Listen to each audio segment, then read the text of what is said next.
Salut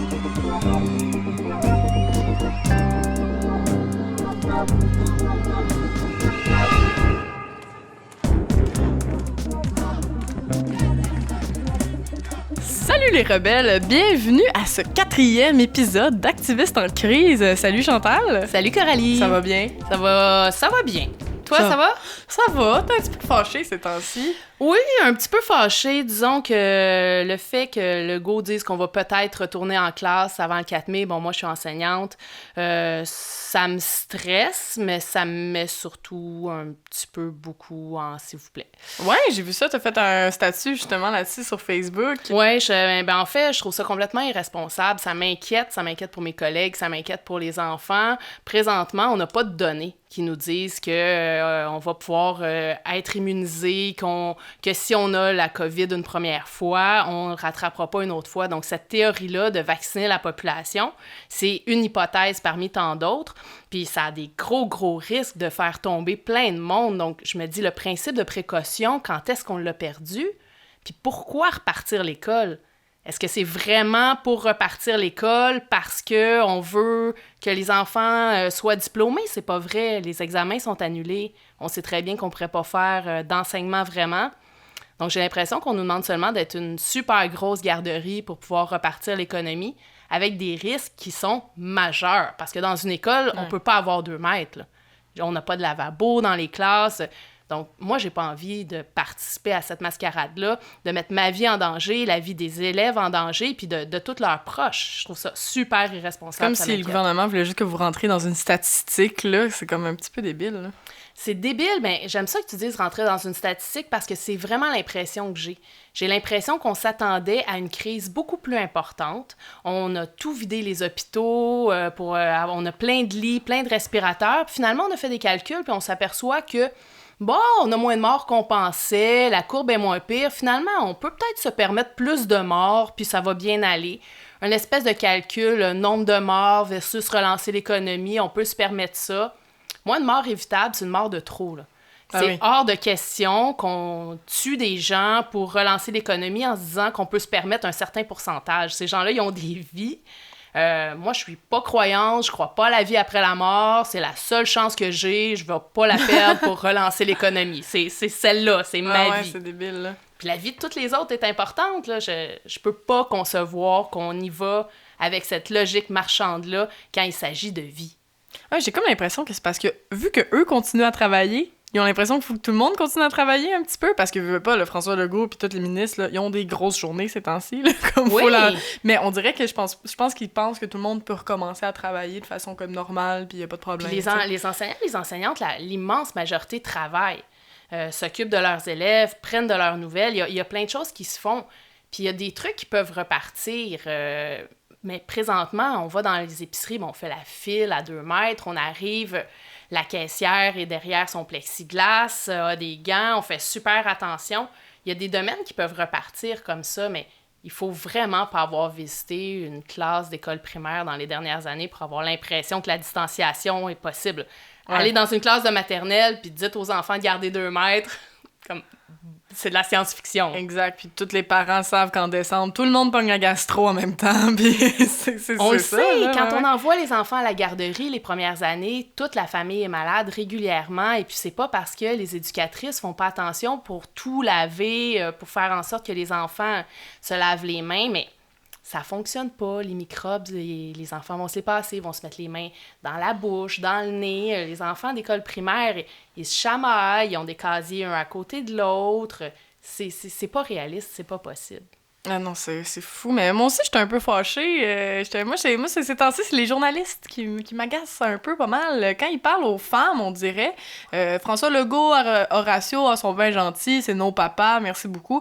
Mais on dirait que quand ils parlent à la ministre McCann ou à la ministre des Aînés, Marguerite Blais, clairement, là, on dirait, ils s'attaquent à elle. Là. Moi, je suis plus capable d'entendre des entrevues avec elle parce que j'entends juste un journaliste dire « Mais c'est incompétent, pourquoi vous avez pas pensé à ça? » Alors que c'est le premier, tu sais, attaquer le premier ministre, je sais pas, le directeur de la santé publique, c'était à lui de checker ça avant, puis c'était à François Legault d'avoir une vision. Non, on va attaquer les 2 seules femmes, on dirait, là-dedans. Moi, je je suis plus capable. Mais ça t'amène pas une espèce de sentiment rassurant de te dire qu'il y a une constance, c'est la normalité, dans le doute, on tape sur les femmes?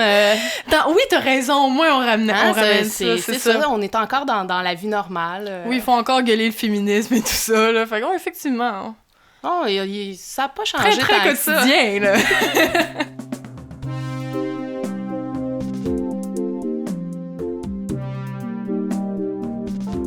L'épisode d'aujourd'hui, c'est sur la Révolution.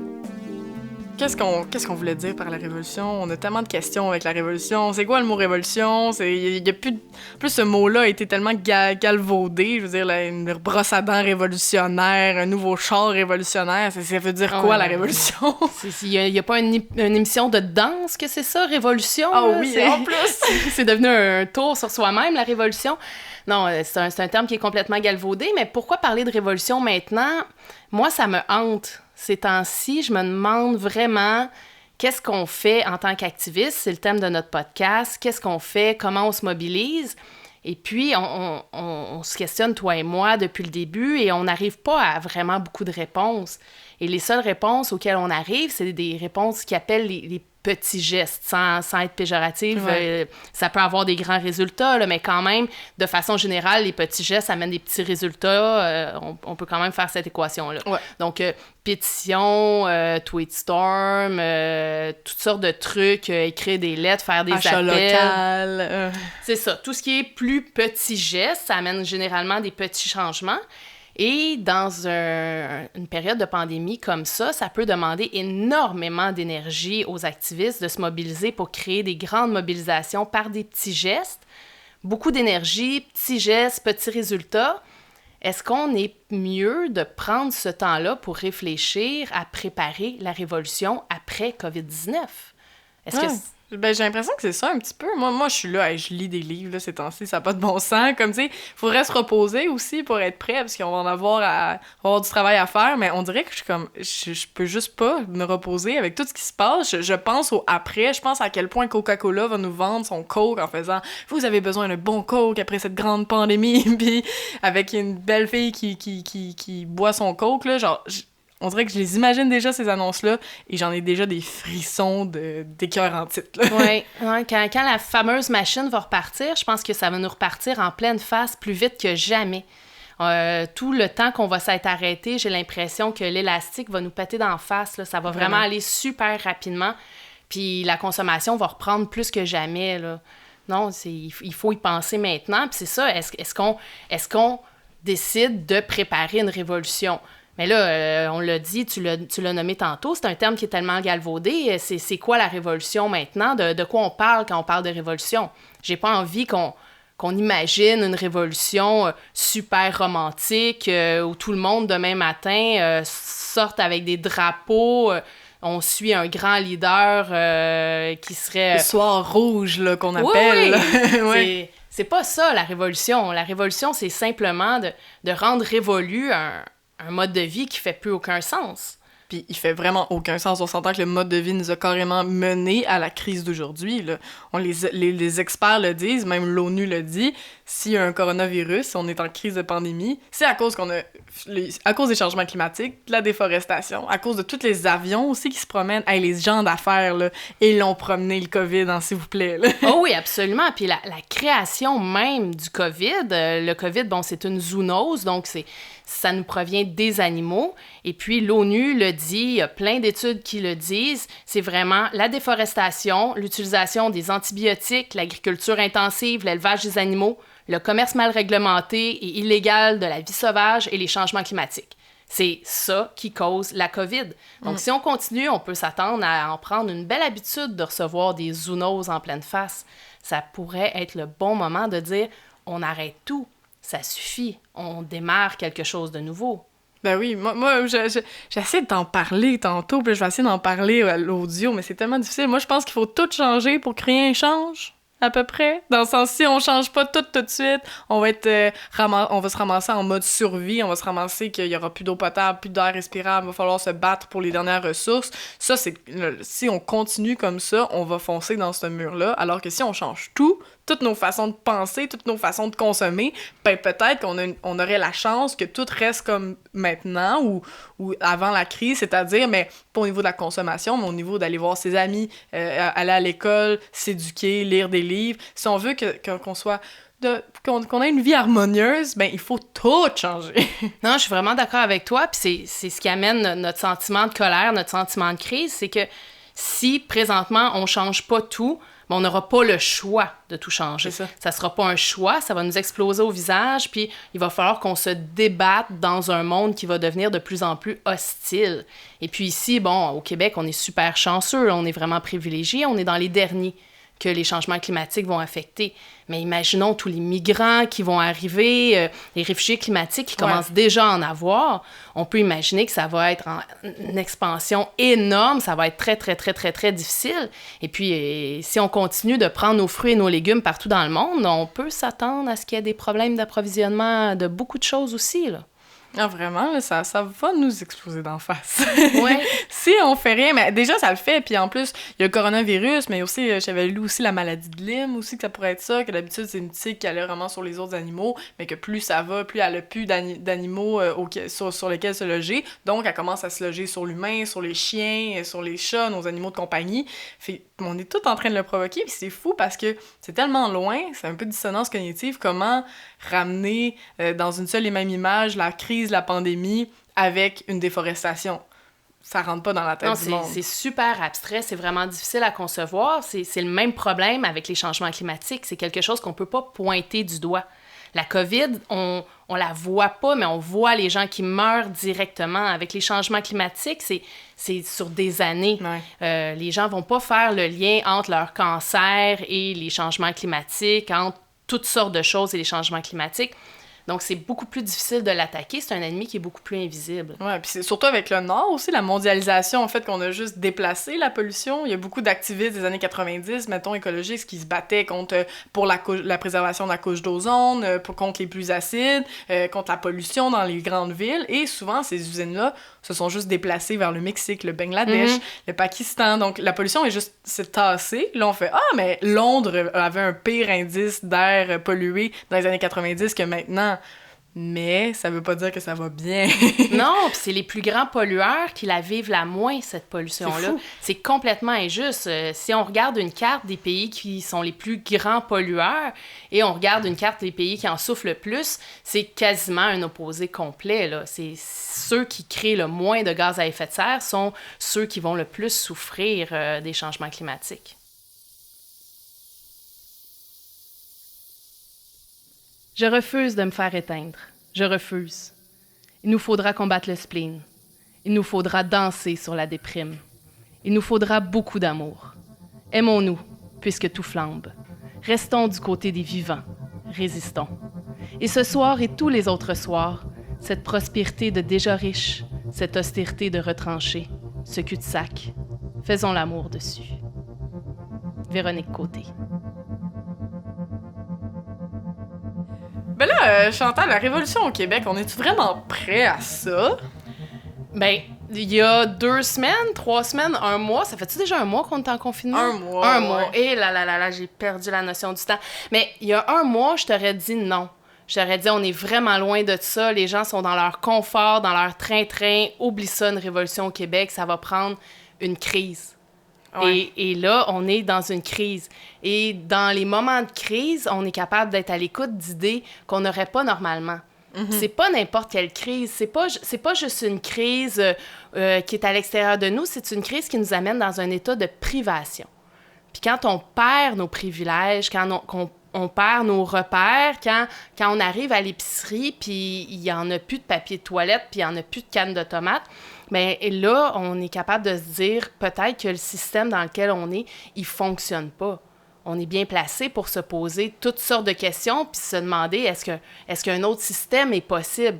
Moi, je pense qu'il y a des crises comme ça, il en arrive vraiment pas souvent. Et puis, si on veut un jour renverser un système qui nous détruit, il n'y a pas de meilleur moment que présentement. Ouais, puis les gens nagent pas dans le confort, justement. Puis il y a de sujets d'actualité que ça fait longtemps qu'on en parle, puis là, soudainement, ils pop. Ah, les CHSLD manquent de personnel. Mais hey, oui, ça fait gadon. des dizaines d'années qu'on en parle. Les préposés sont mal payés. On vient de réaliser que les gens sur lesquels repose tout le système sont les gens les plus mal payés de la société. Bon, à part les médecins, évidemment, qu'on met toujours en dehors de cette équation-là. Mais on est en train de réaliser plein de choses.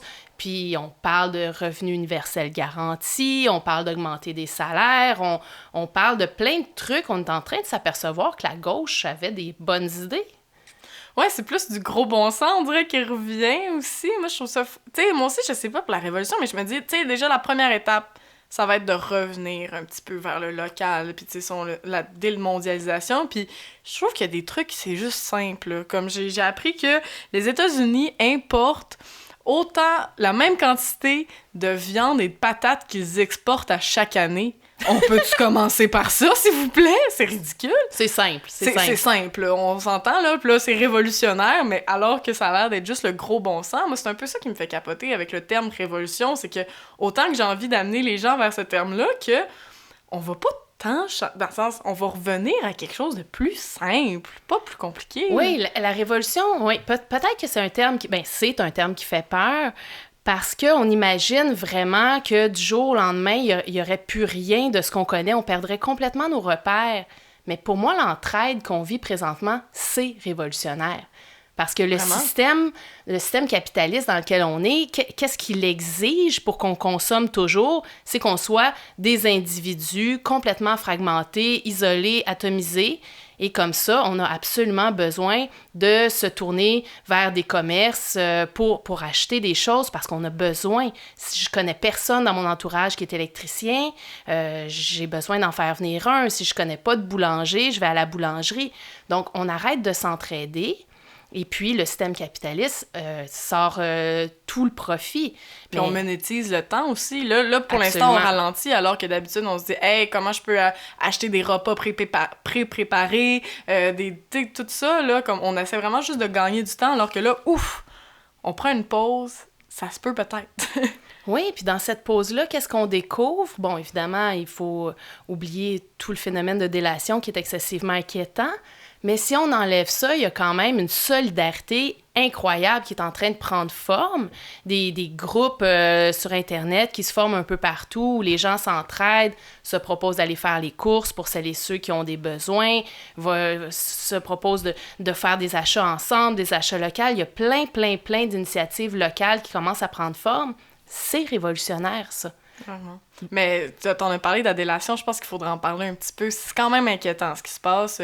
Patrick Lagacé avait recité Pierre Foglia qui disait que l'État policier, c'est pas quand la police prend le pouvoir, ça c'est la dictature. L'État policier, c'est quand les citoyens se réveillent un moment donné et ils deviennent des polices dans leur tête. Oui. Si on se met à dénoncer les gens qui sont autour de nous, c'est vraiment épeurant et on le voit, là, les policiers disent qu'ils sont débordés d'appels de gens qui font de la délation. Il faut être plus solidaire que ça. C'est les lendemains de la crise qu'on bâtit. Oui.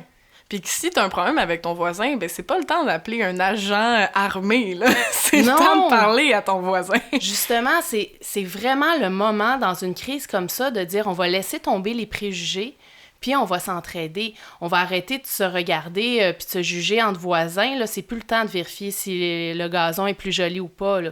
C'est le temps de vérifier si son voisin âgé a besoin d'aide, si tout le monde va bien, de s'informer comme ça. Puis ça naît. Et ça, ce sont des gestes révolutionnaires. Si on réussit à ce que cette solidarité-là, elle perdure et même elle grandisse, on va briser les liens qui font en sorte qu'on est toujours au service de plus puissants que nous et finalement, on se retrouve avec des miettes à manger pendant que les plus puissants prennent tout le profit. Oui, puis on revient à l'essentiel aussi. Là. On n'a jamais autant entendu parler des services essentiels, Là, soudainement, le travail de la santé, c'est super important. L'alimentation, c'est super important. On pense qu'il va y avoir des pénuries alimentaires à cause de la mondialisation, justement. Est-ce que les autres pays vont être capables de nous envoyer autant de nourriture si eux aussi sont en confinement? Et toutes ces questions-là qui arrivent.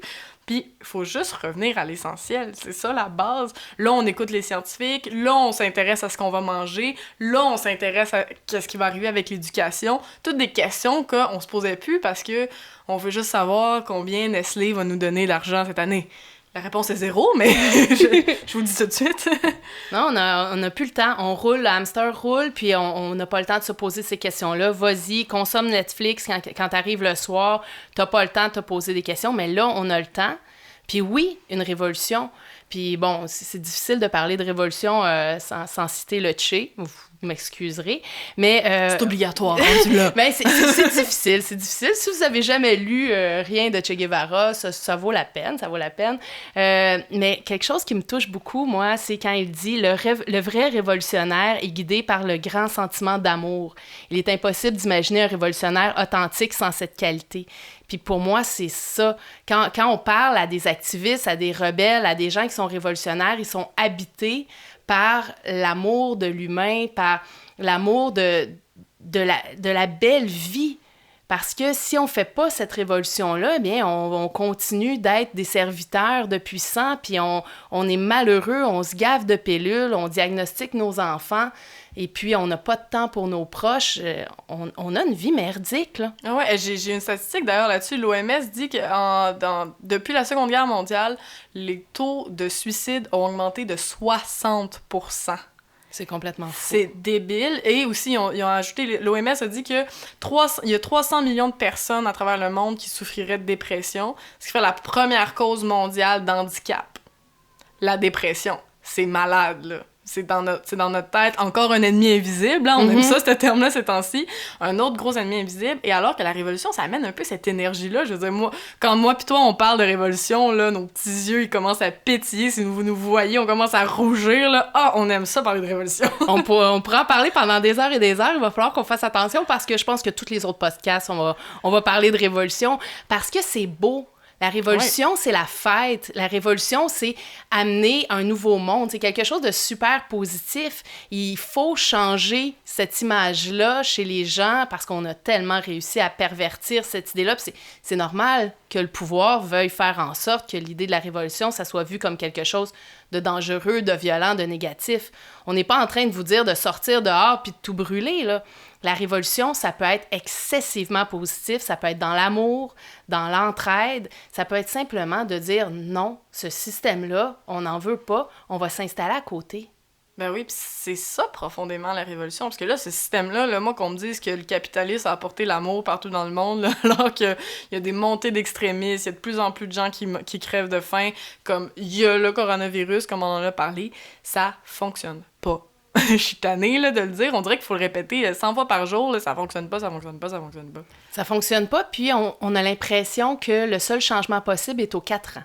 Ouais. Il faut absolument attendre les prochaines élections pour espérer un changement. Et puis évidemment, tous les politiciens, tous les partis confondus font leur campagne sur le changement, le parti du changement, le parti du vrai de vrai changement, le parti du seul vrai de vrai changement.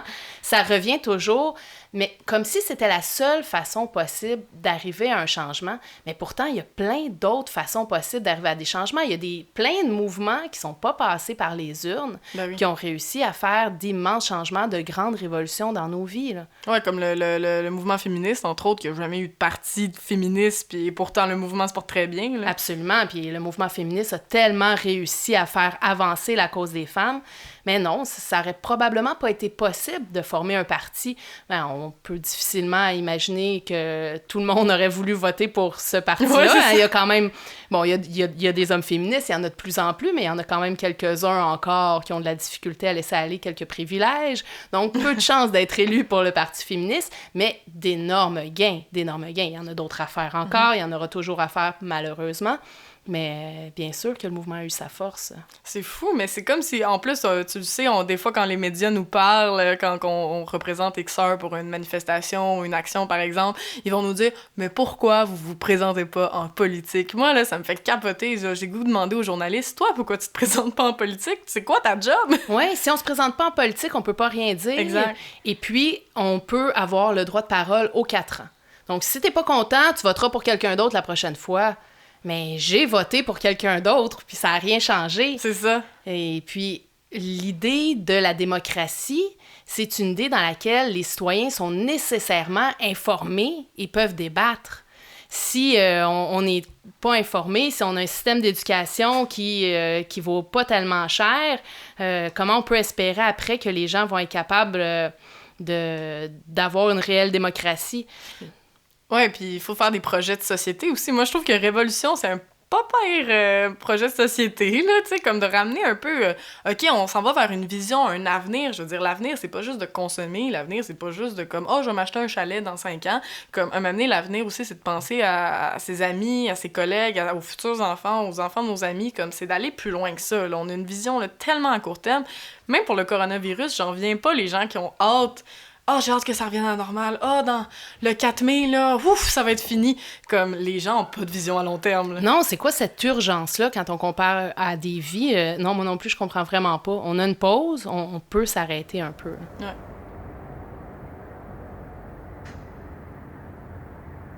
Lors d'une soirée militante, un ami avait préparé un discours sur le devoir.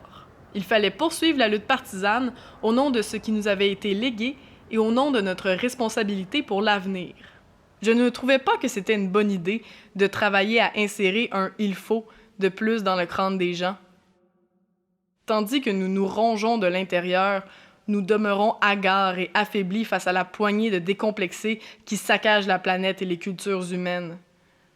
Pendant que le militant bien intentionné engouffre de l'énergie dans la tentative de soutirer aux autres un engagement fondé sur le devoir, ceux-ci se détournent et se ferment au message, parce que de se donner encore ne ferait que de les approcher du burn-out.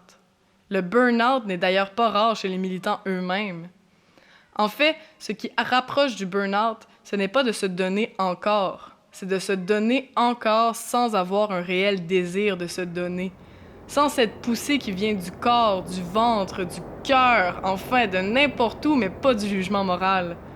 L'angoissé fini dont l'agenda explose lorsqu'une lumineuse passion amoureuse lui tombe dessus a très envie de se donner à cette passion, et ce don d'elle-même, au lieu de faire déborder le vase, l'apaise infiniment, remet tout en place.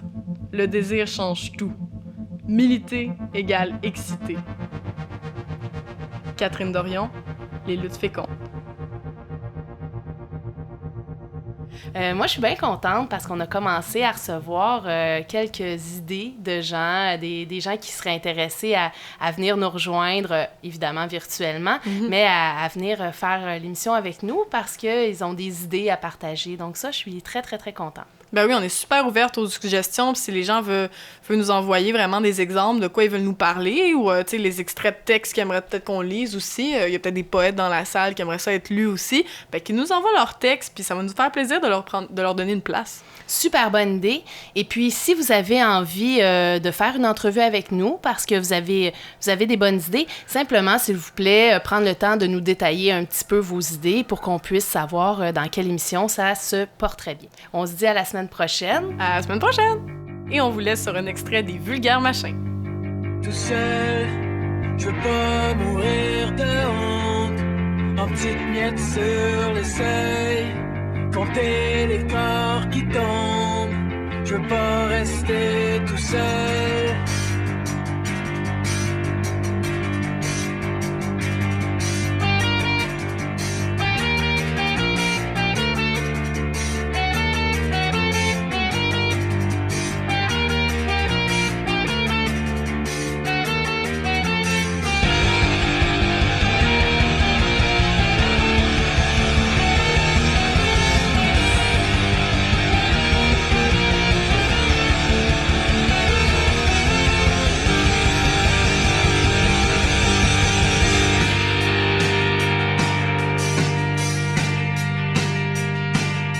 Je pensais que les mensonges faisaient mal, mais la vérité est encore pire.